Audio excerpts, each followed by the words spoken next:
Hey Franco, let's go through a short game lesson. Today we are going to take a look at what you are doing, describe a little bit of your pattern, and if possible, come up with a few solutions.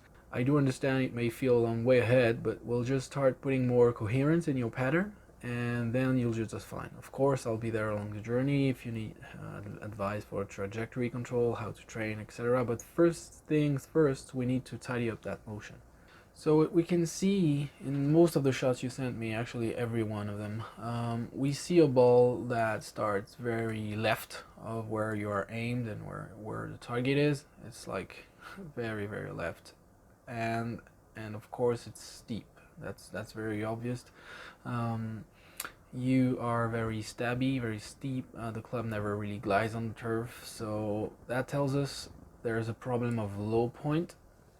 So people always think about low point like being something here where it needs to be forwards and not back and everything. I would like you to think about it a little bit differently. Like picture the ground and picture where the low point would be if there was no ground. In my opinion, it would be very deep. You were saying you were trying to have a wide arc to keep the hands away from the shot.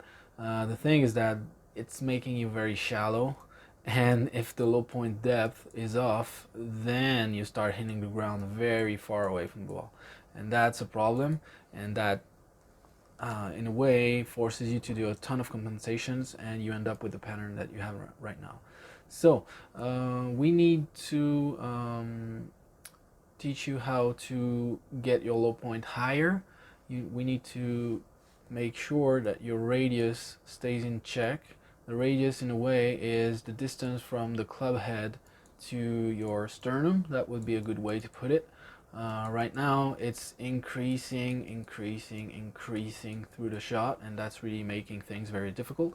First, it makes the club shaft that doesn't want to release, like it's kind of wants to just translate like that instead of releasing correctly.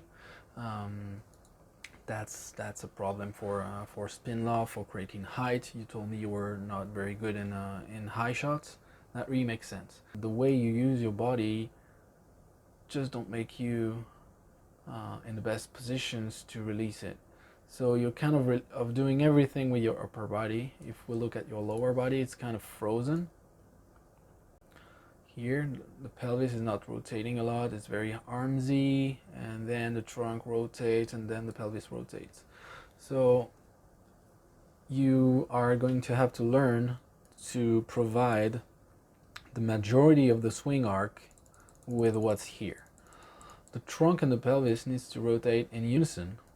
There is not a ton, there won't be a ton of, if you know what happens in the swing, there won't be a ton of left lateral bend or right lateral bend of the spine. There won't be a ton of turning the torso against the pelvis. What you could picture is just something like here, like you were kind of in a barrel, and you do want to turn a little bit, but this and this should turn at the same rate, and you will use what the joints here, like the joints in the femur and the pelvis, but you won't use so much of the mobility of the spine here, trying to rotate like that, trying to twist and turn and bend. That's something that you will want to have to avoid. Relative to your setup, I don't really have a ton of things against it. Your stance is quite healthy. I mean, it's narrow, so it's very easy to have a good weight distribution. That's perfect. Your grip is not a problem. It is a bit strong, weak, which means that left hand is a bit strong, that right hand is a bit weak. That definitely pushes you towards some type of releases. And I wouldn't really change it. The only thing that bothers me is the distance. You asked me if I thought you were a bit too close to the ball. Actually, I do.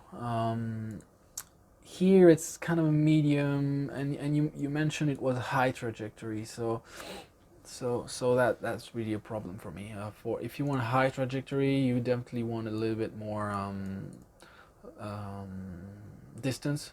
and a lower shaft, so you can swing on a little lower plane, and that can help your wrist to just release a little bit more. I mean, some things really matter when you want to change trajectory. So when you do a low one, actually being like that and being close to it, I don't really mind. Like here, you're extremely close to it. I don't really mind when you want a very low shot. It kind of pushes you in ulnar deviation, like UD, ulnar deviation, and that kind of freezes the wrist a little bit, and it encourages a shaft that won't release a lot. So I like it. It's no problem. On low shots, you kind of want a wide follow through, so the shaft doesn't release a lot. So that I'm really fine with that position with a stance very close to the ball. But yeah, I do think you're too much on that side of things. So I wouldn't mind if you were standing like a ball further. So your hands go very high, like that way, because your shoulders do flexion. Like this angle here, between this and the trunk, gets bigger and bigger and bigger and bigger. That's shoulder flexion. That's why the hands rise that way. And while it's suitable for wide arcs, for short arcs, it's really a killer. Look at the amount of rotation that you have in the shoulders and the forearms in this way. Like this is going external rotation, this is going internal rotation. Everything is going like that. And your hands go here outside the plane. So imagine the ton of compensatory movements you need to do on the downswing. That's exactly what you do. Like picture this angle, your hands are going to go that way. So this angle is going to close a lot, so that will be shoulder extension. So you're kind of pulling down on the hands. Sorry, it's a little bit jerky. So you're pulling down, down, down, down. See this angle getting more narrow. The thing is that it's it's not compatible with your wrist moves, and it's not compatible with this, which is the second problem. This elbow bends quite a lot in the backswing and then extends very rapidly. I'm going to show it to you on this one. Look, I mean, of course you're wearing black, that's okay, but look at what happens with the elbow. Like, look at how much it extends through impact. So you have this angle that gets narrow, so that pushes the hands down, so the low point depth gets deeper, and you also have this elbow that's straightening. Like here, it's like completely straight, so it pushes the low point. Even if this is done by the shoulder going from flexion to extension, that's already responsible of this. Your right elbow straightening is responsible of this kind of depth problem. That's why you are so deep. What you do to avoid it, like you have everything pushing down on the club and pushing the club head down into the ground. The only thing that you can do is trying to go in radial deviation, like trying to lift the club head like that with your wrist. We can see it very clearly here, like bang, you're really trying to pull on the wrist to pull this club head up so it doesn't crash into the ground. And you're kind of doing a pretty good job at it, actually.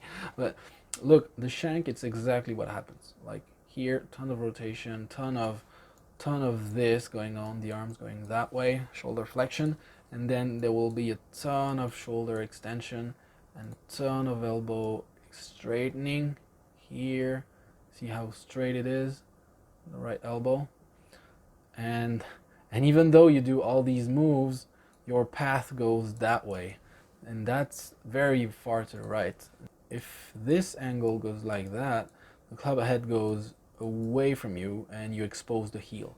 The other thing it does is that it kind of have the same impact as if you were playing the ball above the feet. And you know, when you do that, the ball tends to shoot to the left. Well, that's exactly what you do, because you're increasing that angle a lot, like increasing. The face looks left. So you have a path that's right. You have a face that looks left. You have a radius that increases because of a lot of things. Okay, here it's even more.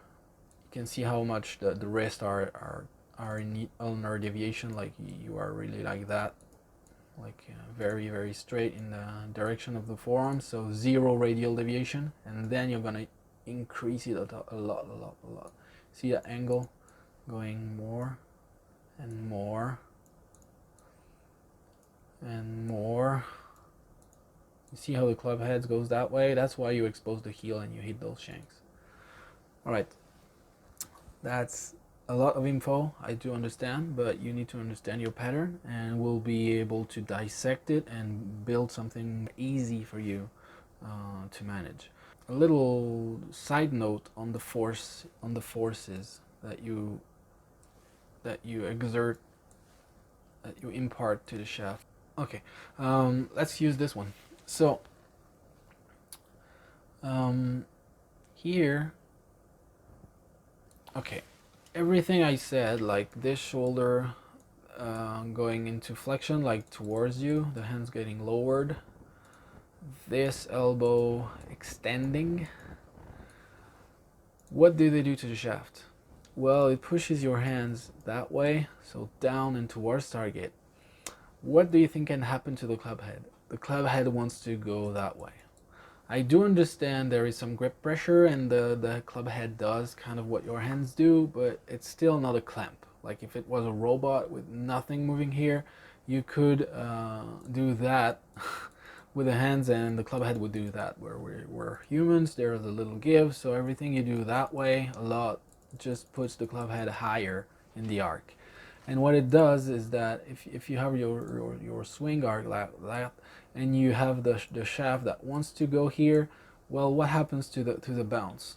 Well, you kind of not engage the bounce at all, and you end up with a shaft that doesn't want to release.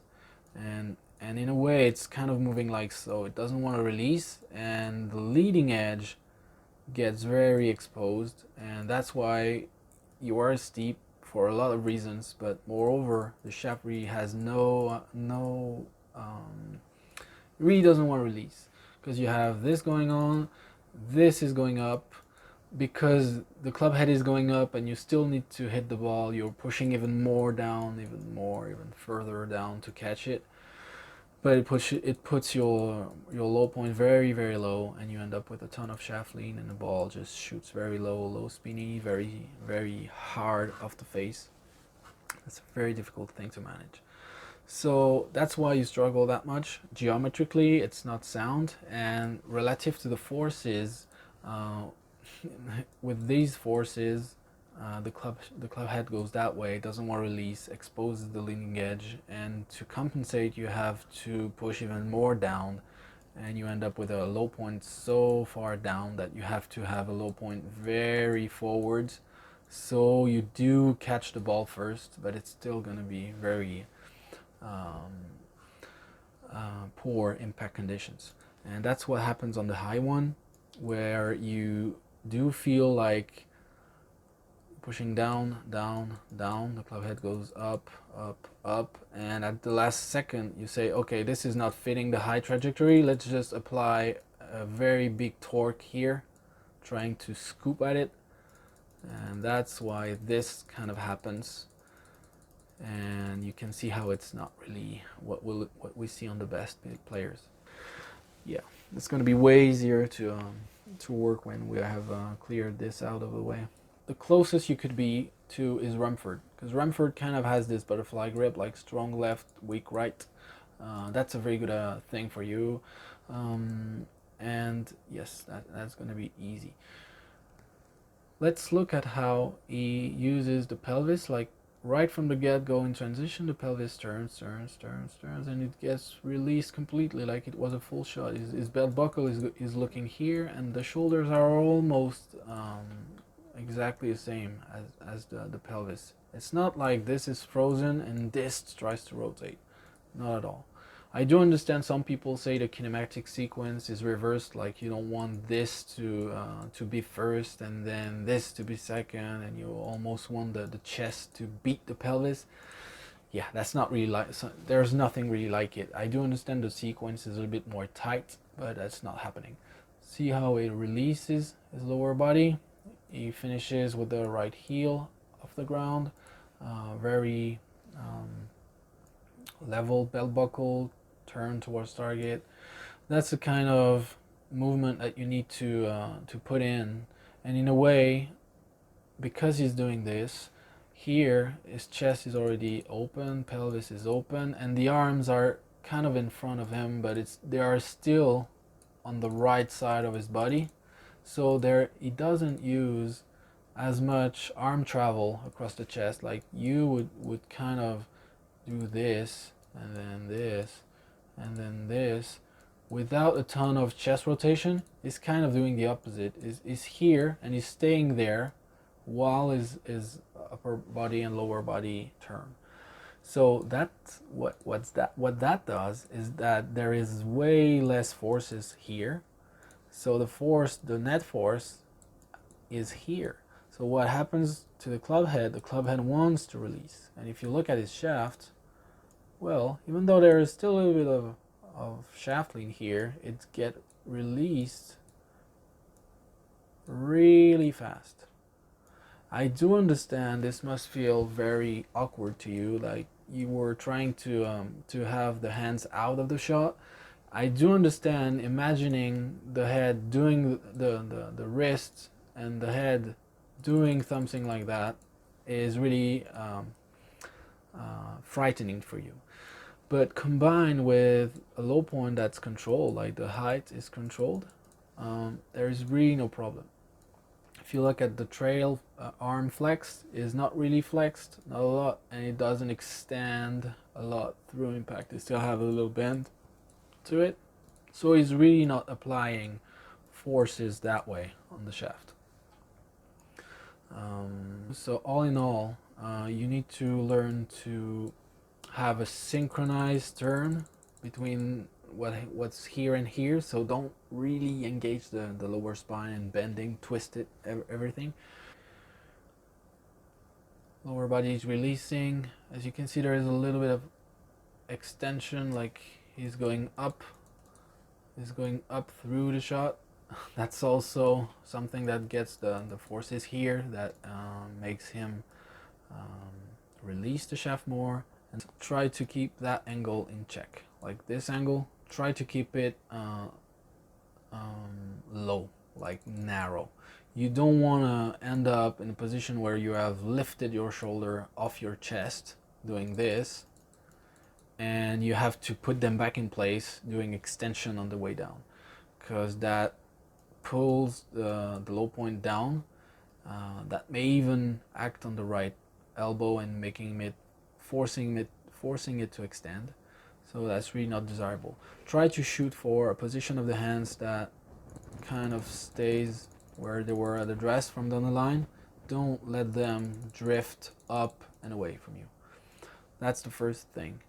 The other thing is try to keep that angle the same, because you tend to go very ulnar deviation, and that gives you a ton of range of motion to go radial deviation on the way down. So try to keep it in check. You can bend a little bit here at the elbow, but it should be a soft fold, like 20, 25 degrees, 30 degrees. Don't exceed that, and try to keep it exactly the same when you go through. Like here, try to keep it in check, in check, in check, in check. And even, I mean, everyone extends a little bit because there is centrifugal force, but it's at a very slow rate, so it doesn't pushes the club head down. It doesn't increase the radius. It doesn't prevent the shaft from releasing. You don't have these forces going down, so the club head wants to go up the arc. All this should be very minimal. And then the other checkpoints you can have is try to have this very released through impact. and what you can monitor is the position of your hands. Your hands should be in front of your zipper, like you have the right pocket, you have the left pocket, and you have the zipper that's here mainly, and the hands should be here in front. The club face should be like this. You shouldn't be too far on the left side of your torso for your hands at finish. If you are, that means you did a ton of arm travel across your chest, and you're finishing in front of your left pocket. That's really not proper, and that tells us that the force were not optimal through the shot. All right. Yeah, that's more than enough for first lesson. I think we would need to do an online session, like face to face, so I can just show you a few things that I want for you to create your new pattern. Mainly, we want to act on this elbow, have it fold a little bit, but at the same time have the hands close to your body, keeping the shoulder flexion in check. Secondly, we want that wrist angle to kind of stay the same in the ulnar deviation, radial deviation axis. On the way down, you want to engage way more the lower body, and the upper body kind of follows. It doesn't bend or twist or create anything that the pelvis doesn't do. Your elbow flexion, you should try to keep it the same. It's going to feel awkward. You're going to say, how am I going to reach? Because you will feel like the hands stay on the right side of your torso and that the low point is going to be here. But that's exactly why the lower body and the pivot needs to balance it and bring the low point here. So it's going to take a little bit of faith. It's going to be very bizarre to hit it with a right elbow that feels bent to you, but you will have to support it and still create your arc by pivoting more. And the last thing that needs to be in check, of course, this angle, this angle to the torso, like the shoulder flexion amount, you try to keep it the same and not pull the hands towards you or down.